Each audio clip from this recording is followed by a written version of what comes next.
Shalom, apa kabar? Ya, puji Tuhan, kita jumpa lagi.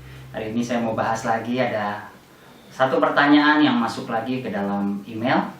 Pertanyaannya seperti ini. Salam Pak Goro, sejak pandemi ini kondisi ekonomi saya semakin hari semakin berat. Apa yang harus saya lakukan karena saya dan keluarga selalu memegang firman Tuhan. Melalui saat teduh setiap hari, kami dikuatkan, tetapi sampai saat ini situasinya belum membaik. Saya hanya berharap ada mukjizat terjadi bagi saya dan keluarga. Nah, dari pertanyaan ini kita mau lihat dulu prinsipnya ya. Dalam firman Tuhan Matius 14 ayat 17. Yang ada pada kami di sini hanya 5 roti dan 2 ikan. Dalam Matius 14 ini ya, ini bicara tentang bagaimana Yesus memberi makan 5.000 orang laki-laki ya, yang dicatat hanya laki-lakinya pada waktu itu.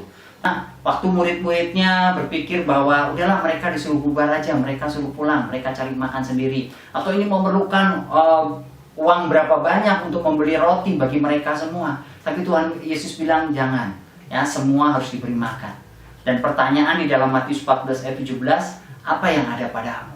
Yang ada pada kami di sini hanya 5 roti dan 2 ikan. Coba pikir secara logika.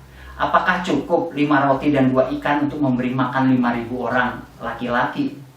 Ya, bahkan lebih. Apakah cukup? Nggak cukup. Ya, kadang-kadang kita berpikir lewat logika. Logika nggak mungkin. Ya, selama kita berpikir logika nggak akan pernah terjadi mukjizat. Tapi coba kita belajar prinsipnya di sini. 5 roti dan 2 ikan itu berbicara dari apa yang ada padamu. Mukjizat Tuhan itu terjadi dari apa yang ada pada kita. Mukjizat tidak terjadi begitu saja, tiba-tiba terjadi ya, tiba-tiba turun dari langit roti untuk memberi makan 5.000 orang laki-laki ya, lebih yang memberi makan itu bukan cara begitu cara kerja Tuhan. Tapi kita harus tahu, Tuhan selalu tanya dari apa yang ada. Walaupun itu kayaknya tidak mungkin 5 roti 2 ikan, tetapi dari apa yang ada itulah ketika dibawa kepada Tuhan, diberkati, itu menjadi berlipat-lipat. Hari ini kalau kita mau dilepaskan dari masalah ekonomi kita berharap ada mukjizat dalam usaha kita. Ya, kita udah nggak tahu lagi, mungkin usaha sedang ditutup, ya, sehingga kita nggak tahu lagi apa yang mau kita kerjakan. Mulai lihat sekeliling kita ada apa, sebelah kiri, sebelah kanan, belakang, depan. Oh, ternyata saya punya ini. Mulai kumpulkan lagi apa yang punya asetnya kita apa saja.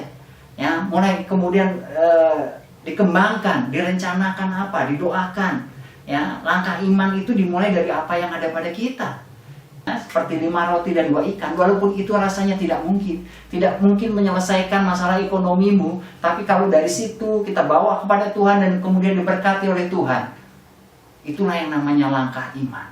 Itulah yang namanya mukjizat akan terjadi ketika tanpa mungkin kita merencanakan sesuatu yang kayaknya nih saya baru selesai masalah ekonomi saya 5 tahun lagi ke depan. Tapi mukjizat Tuhan terjadi. Ternyata hanya dalam waktu 3 bulan, 4 bulan, 5 bulan. Masalah ekonomi selesai, utang-utang terbayar, ya kan? Kita nggak tahu, tapi harus mulai dari apa yang ada. Ini prinsip firman Tuhan. Ya, perhatikan ini, bahwa setiap janji Tuhan itu selalu diikuti dengan syarat-syaratnya. Kalau Tuhan berjanji bahwa Tuhan akan memelihara kita, itu pasti ada apa yang harus kita lakukan. Ya, nggak berarti bahwa kalau janji Tuhan kita nunggu aja sampai Tuhan nanti. Tuhan tepati dulu janjinya baru kita melakukan. Nggak seperti itu. Prinsip Tuhan adalah kita lakukan bagian kita, baru kemudian kita tahu bahwa Tuhan tidak pernah ingkar janji. Tuhan selalu menepati. Apa yang kita rencanakan untuk kita keluar dari masalah. Ya, Bapak ini sedang menghadapi situasi masalah ekonomi dan berharap bahwa mukjizat terjadi. Saya percaya banyak orang yang sedang mengalami situasi seperti ini. Kita berharap bahwa Tuhan tolong saya, Tuhan tolong saya. Tapi kalau kita hanya berdoa saja, saya mau jamin bahwa Tuhan tidak akan tolong. Harus dimulai dari apa yang ada.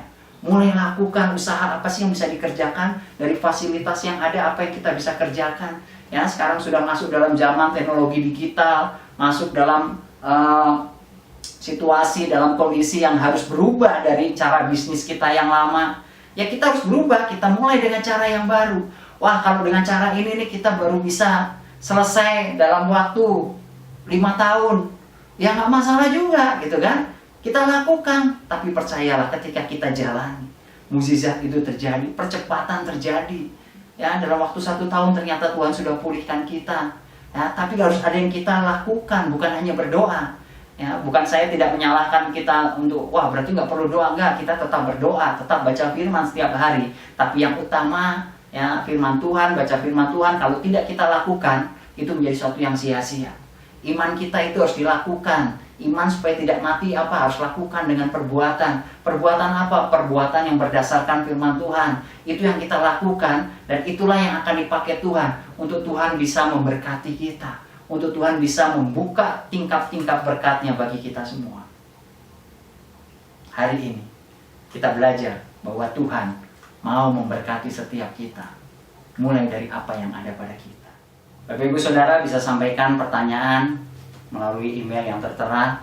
Ya, saya akan coba menjawab berdasarkan firman Tuhan, hal-hal yang prinsip yang kita peroleh dari firman Tuhan dan kemudian kita boleh lakukan ya, hal yang praktis yang bisa kita lakukan. Dan percaya ya, bahwa hidup kita ini ada dalam tangan Tuhan ketika kita menjadi pelaku firman. Terima kasih, Tuhan Yesus memberkati.